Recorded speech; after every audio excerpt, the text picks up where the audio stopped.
Baik, saudara-saudara sekalian, saat ini mohon maaf saya tidak bisa memberikan kuliah secara tatap muka, tetapi mudah-mudahan dengan video ini tidak mengurangi eh, manfaat atau isi dari materi yang akan disampaikan. Pada pertemuan kedua ini, kita akan membahas tentang pengertian statistika dan statistik, lalu aplikasi statistika dalam bidang ekonomi dan bisnis.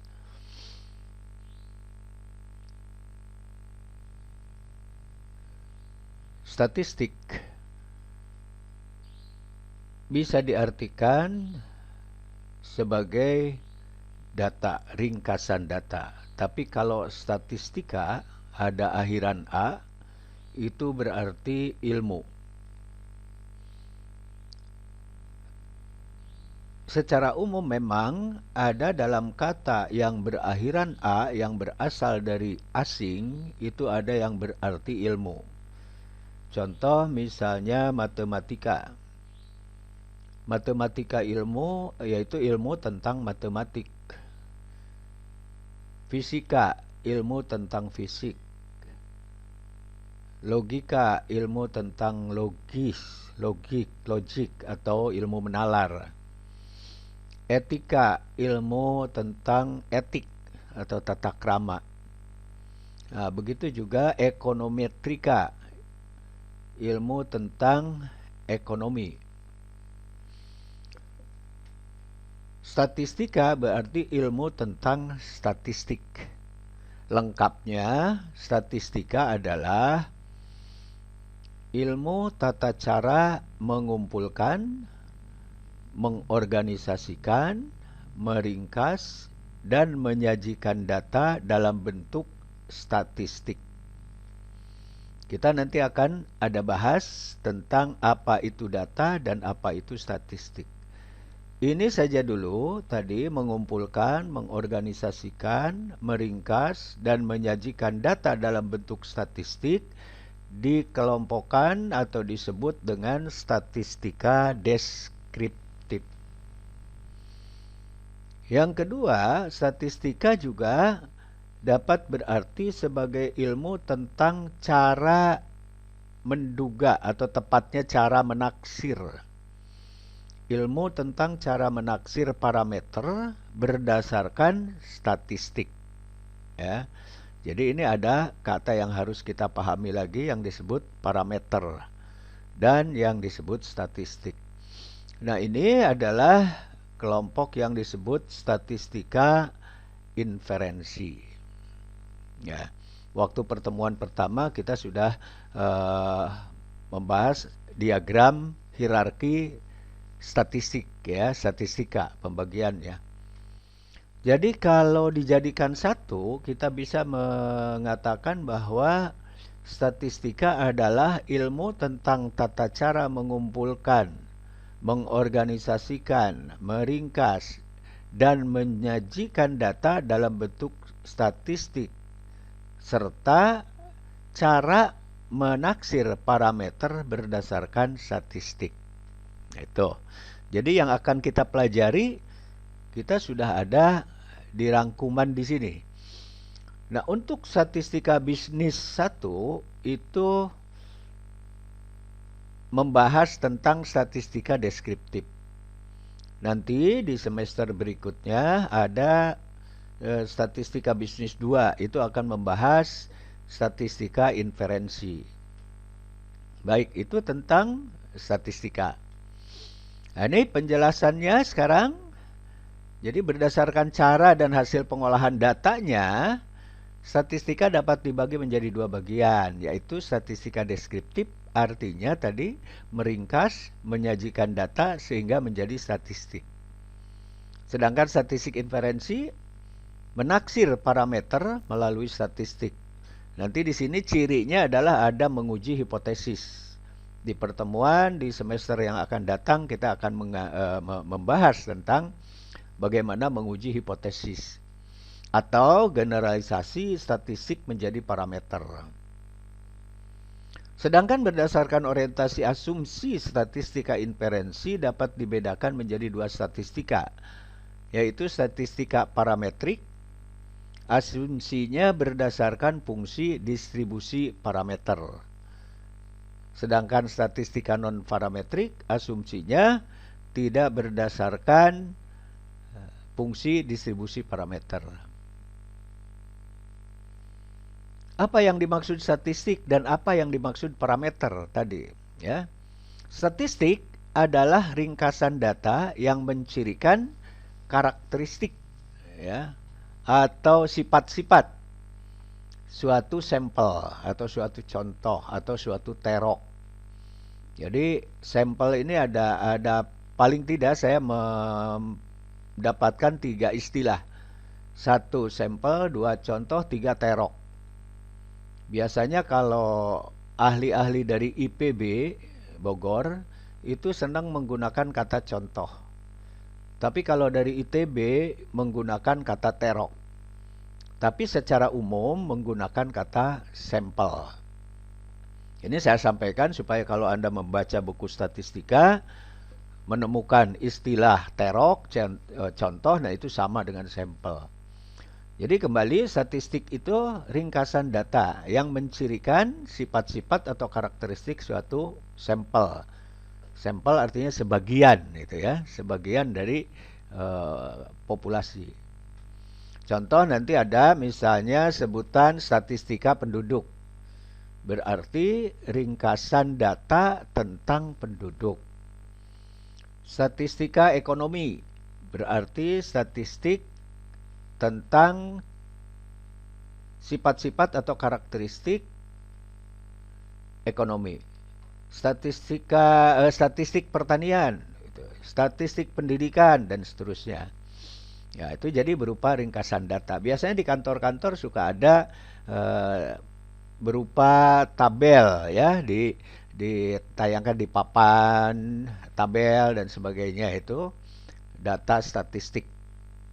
Nah, sedangkan parameter karakteristik keseluruhan data atau populasi. Jadi sama, ciri-ciri di sini hanya sebutannya kalau di populasi disebut parameter. Ya, jadi kalau di populasi karakteristiknya disebut parameter, kalau di sampel statistiknya disebut karakteristiknya disebut statistik. Apa itu sampel? Sampel itu kalau di diagram pen namanya himpunan bagian. Dari sampel pengertian sebagian dari populasi yang karakteristiknya akan digunakan untuk memprediksi tadi, untuk menaksir karakteristik populasi, yaitu parameter. Gitu ya. Nah, dalam bentuk apa saja statistik atau parameter itu disajikan?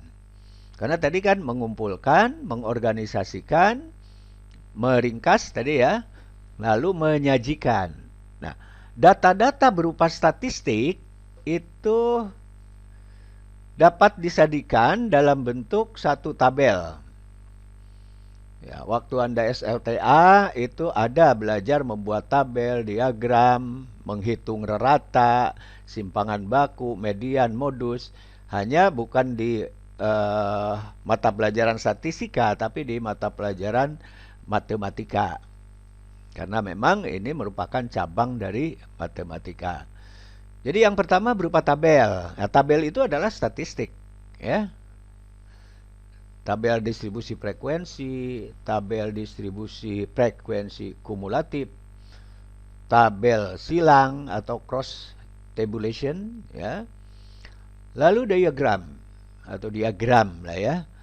Itu macam-macam diagram itu. Ada diagram batang daun atau leaf diagram, ada diagram batang, ada histogram, ada ojib, ada diagram lingkaran, diagram garis, diagram gambar, diagram Pareto, diagram pastel, ya, macam-macam. Ya, itu cara menyajikan. Ini enggak, nanti kalau ada data tidak perlu semua ini, tapi yang cocok, yang pas dengan diagram mana. Setiap data tertentu akan cocok dengan model tertentu diagramnya. Lalu yang kedua, rentangan. Ya. Rentangan. Rentangan itu maksimum dikurang minimum, yaitu rentang. Sekarang kecenderungan memusat.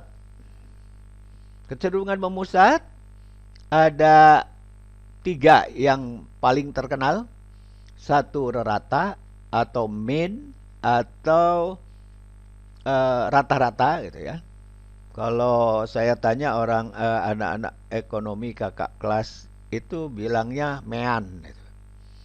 Nulisnya mean tapi dibacanya mean. Ya, jadi itu kecenderungan memusat semua.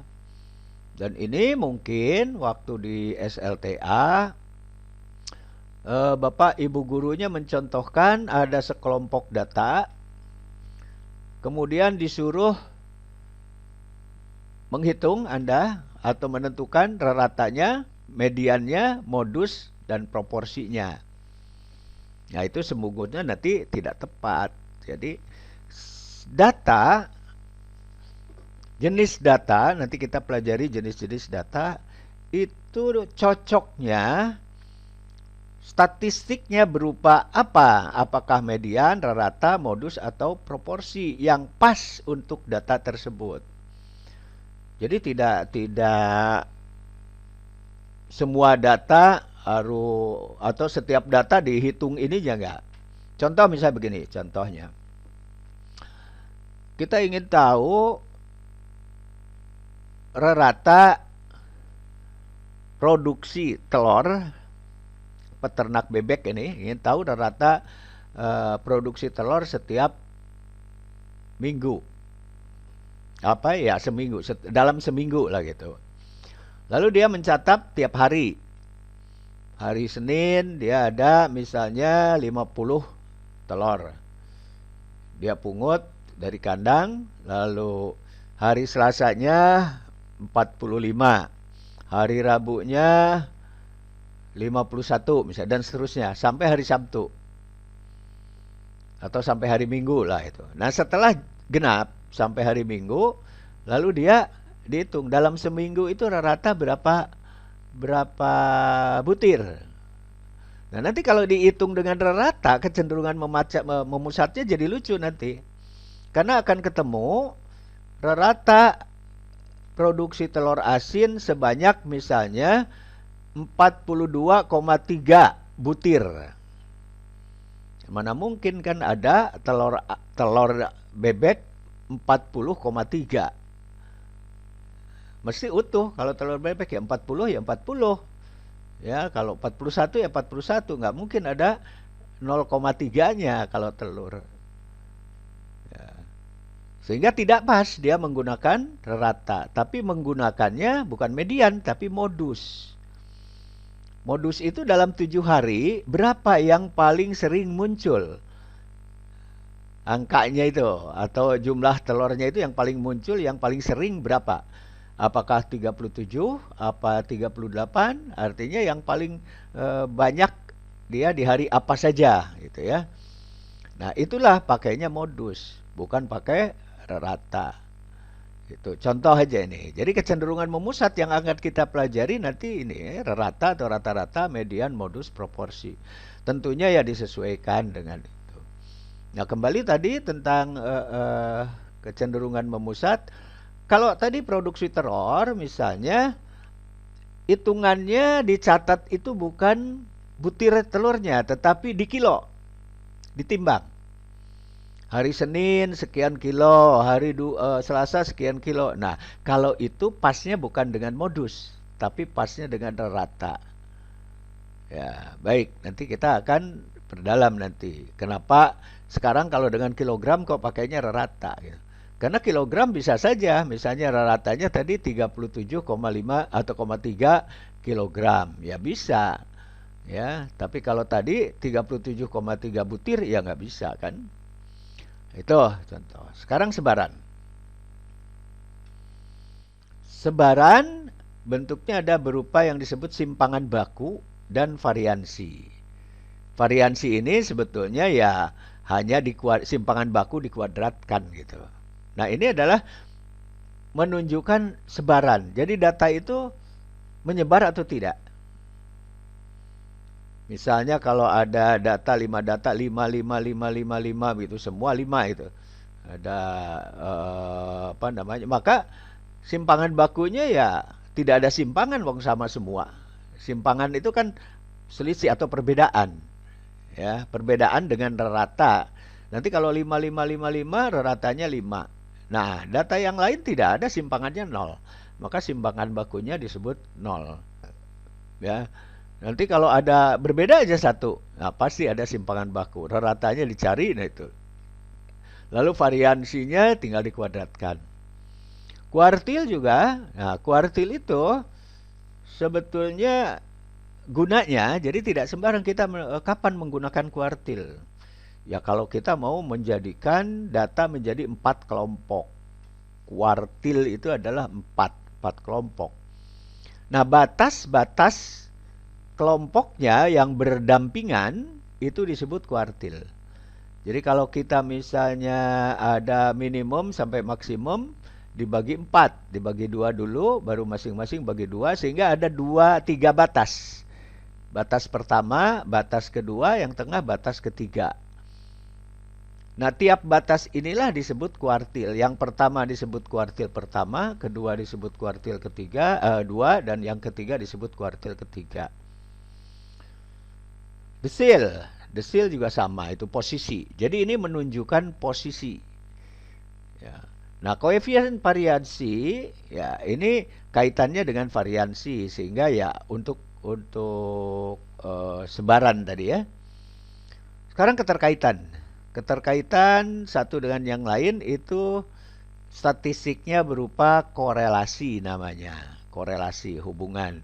Nanti ada macam-macam korelasi ya. Ada korelasi Spearman, korelasi poin biserial, poliserial, Hoyt, kontingensi, dan seterusnya. Ya. Lalu koefisien regresi. Ada istilah sumbangan relatif, koefisien jalur. Nah, ya, ini nanti banyaknya yang ini, yang 6 ini banyaknya nanti di statistika inferensi. Yang statistika deskriptif 1 sampai 5 ini banyak dibicarakan di statistika deskriptif. Walaupun nanti ada sedikit korelasi ya, korelasi sedikit, tapi sudah aplikasinya. Nah, memperdalam korelasinya nanti di semester berikutnya. Tapi pemakaian secara sederhana nanti ada di statistik deskriptif. Nah, itu bentuk statistik tadi ya. Jadi tabel, diagram, rentang, kecenderungan pusat, sebaran, keterkaitan. Kapan ini digunakan? Dan apakah harus semua? Gitu. Ya digunakan kalau diperlukan. Semua atau tidak juga ya dipilih, tidak semua. Dipilih yang diperlukan saja.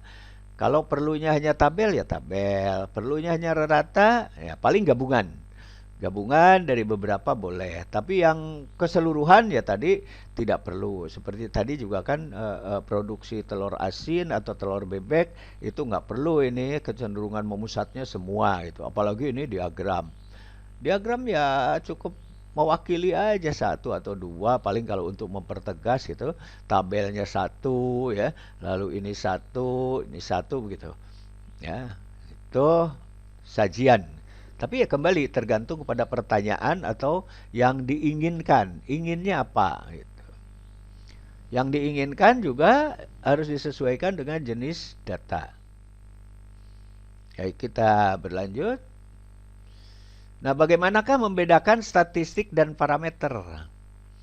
Kalau dalam bentuk tulisan, misalnya Anda di buku ya, atau Anda nanti membuat skripsi dan sebagainya, nah itu ada yang sudah disepakati lah secara internasional itu.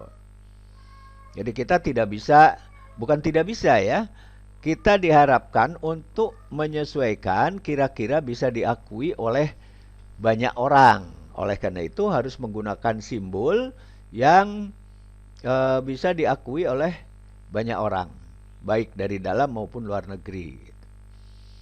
Ya, ada nih beberapa di kakak kelasnya itu, rata itu lambangnya bukan mu atau yu, tapi kata-kata mean itu ya, mean sama dengan itu.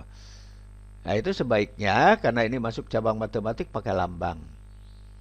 Tapi lambangnya dibedakan kalau di populasi sama nih rata misalnya atau rata-rata kalau Anda. Kalau menurut kamus kaidah bahasa Indonesia itu yang pasnya rata sebetulnya. Tapi sudah kadung banyak menggunakan kata rata-rata, ya kita menggunakan rata-rata boleh lah. Itu kalau di populasi lambangnya dibaca ini mu. Mu U tetapi ada ekornya ke bawah ini panjang gitu ya. Itu. Mu lalu kalau di sampel itu dengan X bar dibacanya. X ada garis di atas. Ini tidak harus X, bisa saja P, bisa Y, bisa Z. Kalau Z berarti dibaca rata Z. Kalau X berarti rata X. Kalau S ya rata S gitu ya. Jadi barnya ini yang melambangkan ratanya ya, garis di atas itu namanya bar. Lalu proporsi. Proporsi kalau di populasi dengan P besar, di sampel dengan P kecil lambangnya. Simpangan baku kalau di populasi pakai sigma, sigma kecil ini namanya. Kalau sigma besar seperti M yang berbaring gitu ya. Nah, itu sigma besar, sama dibacanya sigma. Ini juga sigma. Lalu kalau di statistik di sampel ya, statistiknya S. Jadi parameternya sigma, statistiknya S. Korelasi. Ya, parameternya rho, statistiknya R. Kenapa ada perbedaan? Karena masih ada juga yang tadi tidak pas pemakaian. Di skripsi kakak kelasnya ada itu banyak yang menuliskan hipotesis menggunakan lambang R. Padahal hipotesis itu adanya di populasi. Ya, sehingga mestinya lambangnya rho.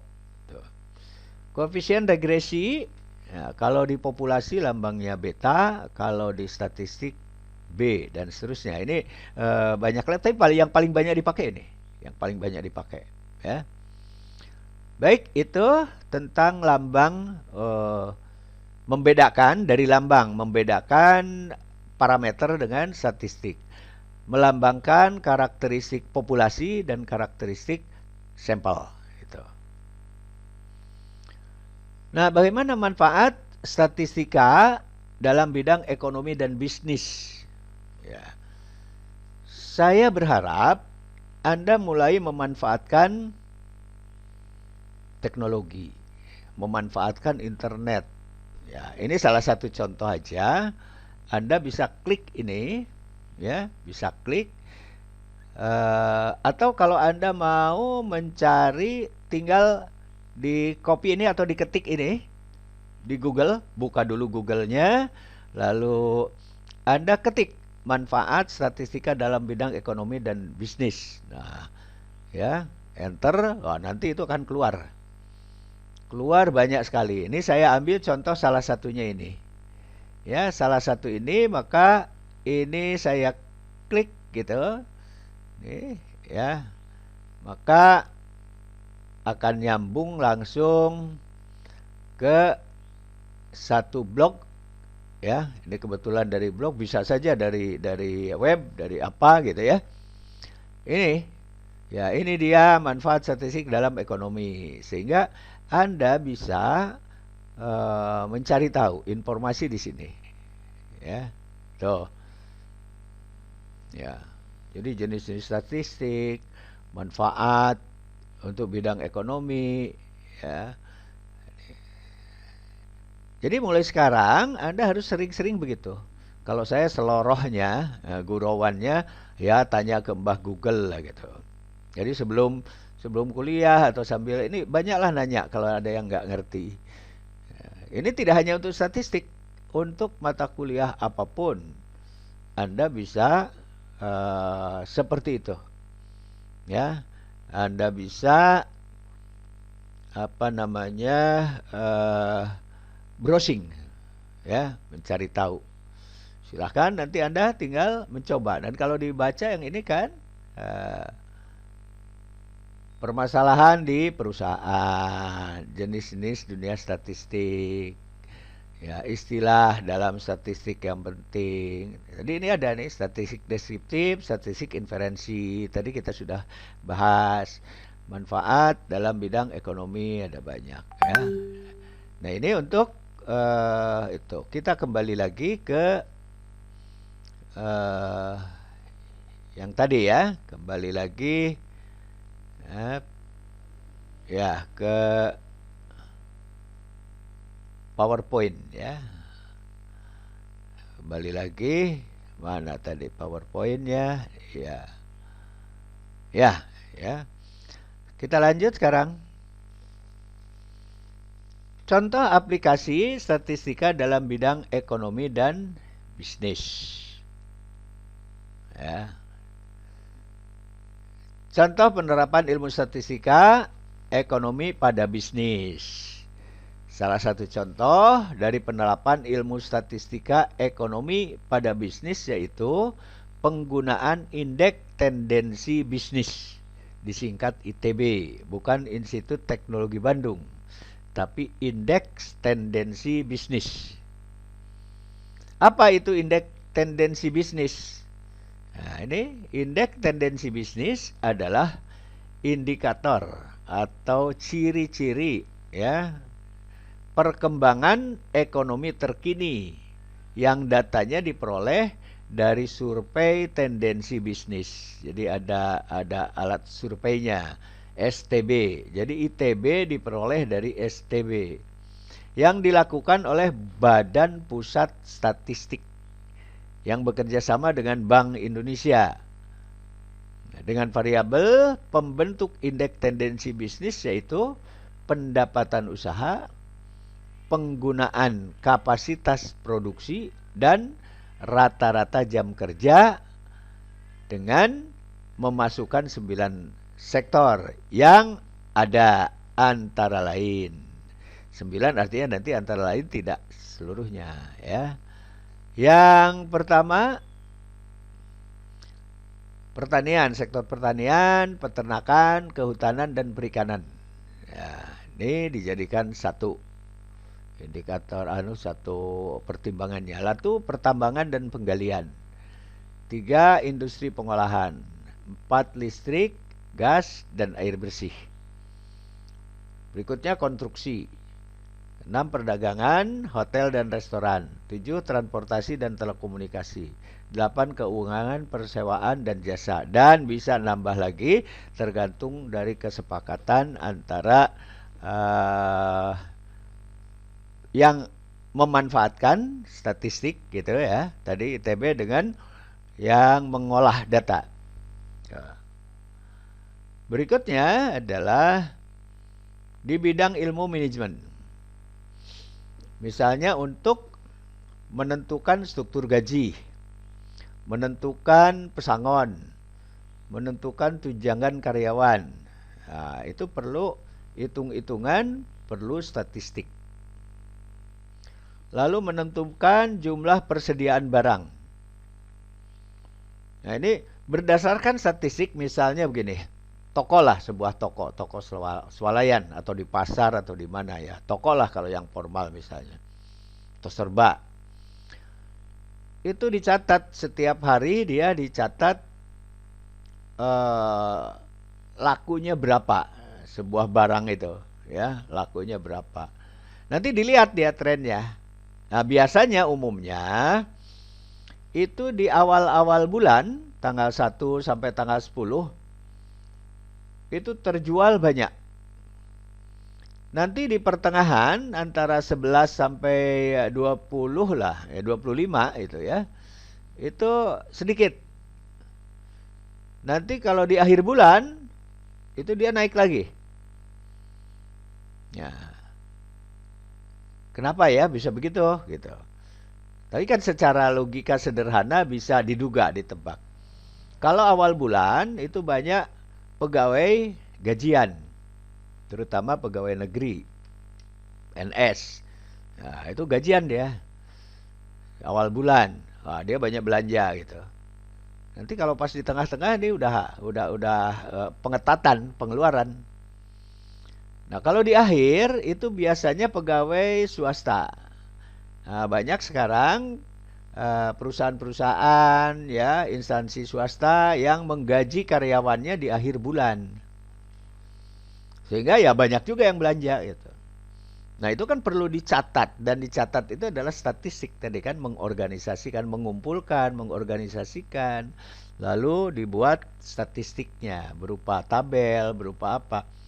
Sehingga nanti dari data tersebut berapa maksimum laku di misalnya antara 1 sampai 5, tanggal 1 sampai tanggal 5. Nanti persediaannya harus bisa terpenuhi gitu.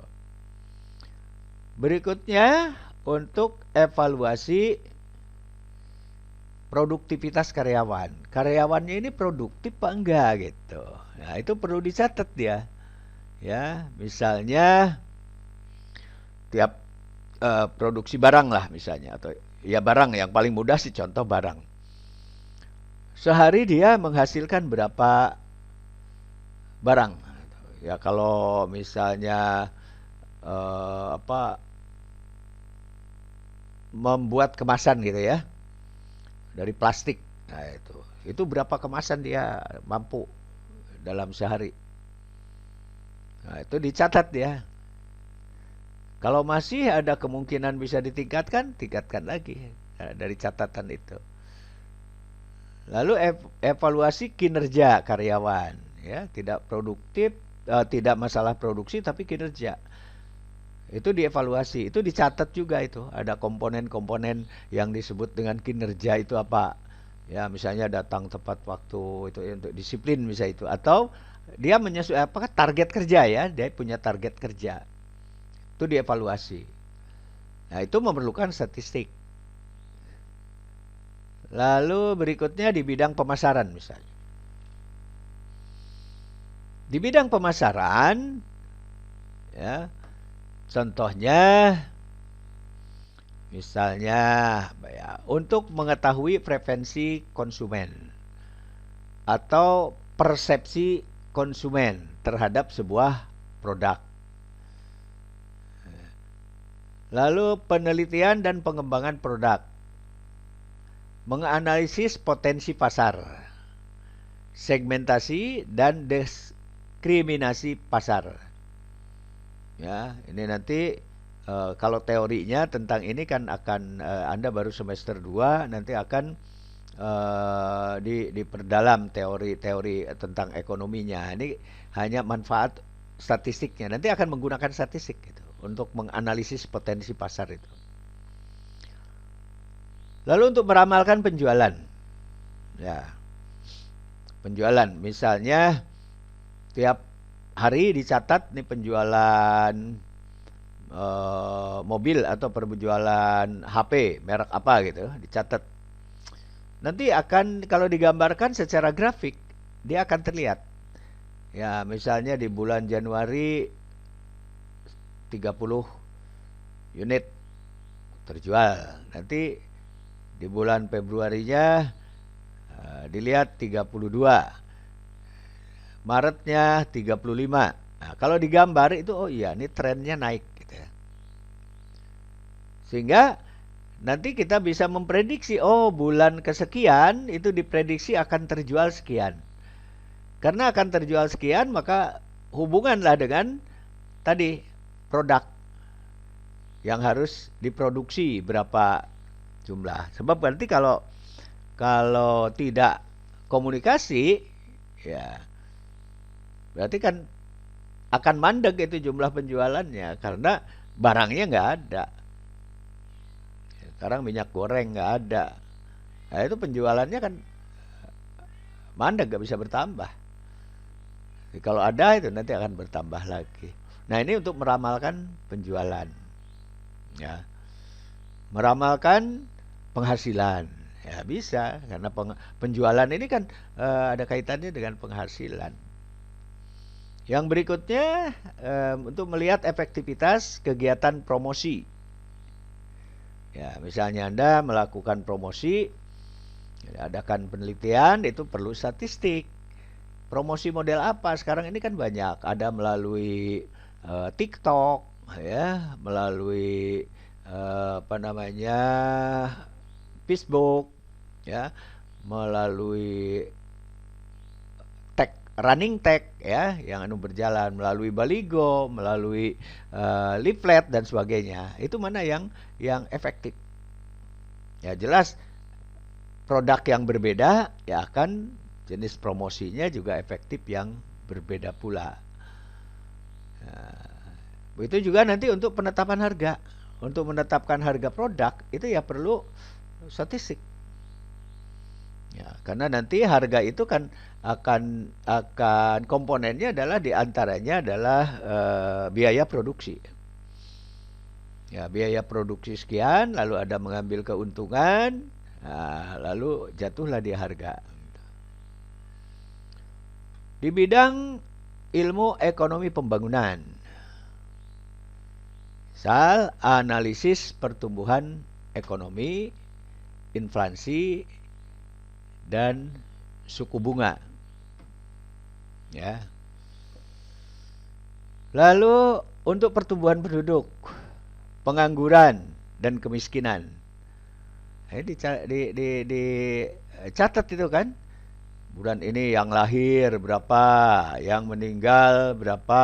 Yang itu tiap bulan misalnya di store ke kantor BPS misalnya. Atau Anda sendiri mau mencatat sendiri. Itu akan kelihatan itu.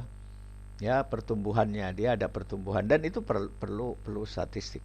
Begitu juga pengangguran dan kemiskinan. Ada indikatornya semua. Ya. Berikutnya di bidang ilmu agribisnis. Agribisnis itu pertanian, tetapi kalau agribisnis itu sebetulnya ilmu manajemen, tapi aplikasinya di pertanian, gitu. Maka disebut agribisnis. Ya, makanya nanti kalau Anda punya teman di agribisnis di Fakultas Ekonomi, yaitu mata kuliahnya banyak yang sama, hanya desainnya lebih khusus dia untuk pertanian. Ya, jadi apa namanya mata kuliahnya itu ya relatif sama. Beda dengan agro.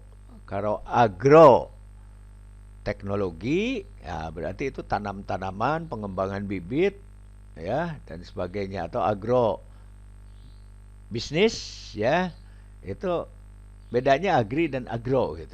Kalau agro dia berhubungan dengan pengembangan tanaman, produksi lah, produksi ya. Kalau dapat dikatakan kalau singkat kalau agribisnis itu pengelolaan pasca panen, gitu. Lebih cenderungnya walaupun ya belajar juga yang produksinya, tetapi lebih banyak untuk di pasca panen. Ya, misalnya pengawetan, distribusi, lalu penetapan harga dan sebagainya itu ada juga ya. Itu analisis produksi tanaman, ternak, ikan dan lain-lain. Kelayakan usaha dan skala ekonomi. Kalau Anda mau, dan ini sebetulnya saya cenderung kelayakan usaha itu bisa untuk skripsi. Walaupun ya mungkin di fakultas kita masih belum ada dan mungkin yang lain belum menerima gitu ya. Padahal menurut saya itu bagus karena idenya bagus. Anda misalnya mau merencanakan usaha sesuatu ya harus penelitian dulu. Ya, harus penelitian dulu. Nanti layak atau tidak. Itu ada kriterianya, disebut layak atau tidak. Garis besarnya layak usaha itu ya disebut layak kalau mendapatkan untung kan itu. Yang sederhana itu. Kalau menguntungkan ya layak, kalau tidak menguntungkan ya tidak layak. Kasarnya begitu. Walaupun banyak mungkin pertimbangan dari etika, dari hukum, dari apa dilihat. Ya, karena usaha juga kalau ilegal menguntungkan, ilegal ya akhirnya seperti binomo, kasus dengan polisi gitu. Ya atau bodong gitu ya. Apa itu koperasi atau ya ada yang bodong-bodong itu yang banyak kasus ya. Yang umroh, yang apalah yang bentuk-bentuk penipuan. Ya kalau hanya keuntungan saja ya begitu. Menghalalkan segala cara. Makanya ada juga indikatornya adalah etika, hukum, gitu ya. Ada seperti itu. Jadi kelayakan usaha mudah-mudahan nanti Anda kalau sudah akan nyusun skripsi ini sudah dibuka, boleh. Barangkali Anda yang ingin buka usaha apa gitu ya. Lalu sekaligus Anda mau usaha, Anda bikin kelayakan, dijadikan skripsi. Nah, jadi sekali merangkuh dayung, 2-3 pulau terampaui. Lalu manajemen produksi agribisnis. Manajemen produksi ya perlu statistik gitu. Ya, bidang keuangan. Untuk bidang keuangan ini ada dihitung tingkat pengembalian investasi. Seperti tingkat pengembalian saham, reksadana, valuta asing dan lain-lain ya. Tapi ini Anda harus hati-hati ya sekarang karena banyak kasus itu. Yang ternyata orang-orang kaya-kaya itu ada yang dari jalan dia membuka judi online sekaligus ini yang pura-pura dia sebagai pialang saham itu. Ya. Lalu analisis pertumbuhan harga laba, keuntungan ya, laba ini.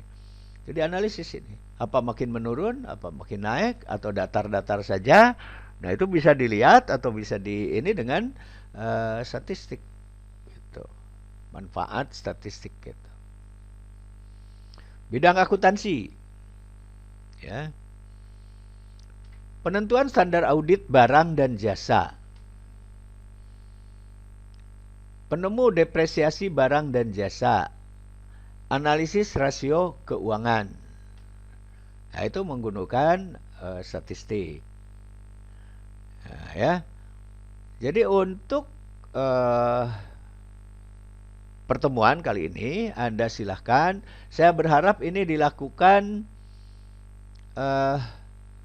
di kelas. Lalu ada seseorang yang di depan nyetel videonya pakai LCD ya, pakai infocus gitu. Ya, rame-rame itu maunya. Lalu daftar hadir. Ya silahkan Anda isi daftar hadir manual lalu di screenshot atau di copy kirim lewat WA ke saya. Ya, itu untuk kelas ini mudah-mudahan nanti kita bisa diperjelas lagi, dipertegas lagi kalau luring. Jadi kebetulan saya pakai ini ada kegiatan yang tidak bisa ditinggalkan sehubungan dengan status saya juga sebagai PNS begitu. Jadi ada diklat lah, semacam diklat besok di jadwal yang sama gitu. Ya, sehingga saya gantikan ini dengan video. Baik, saudara-saudara sekalian, sekian saja dulu yang dari saya. Mudah-mudahan tidak mengurangi manfaat atau konsentrasi Anda di bidang di mata kuliah ini. Mudah-mudahan itu ya.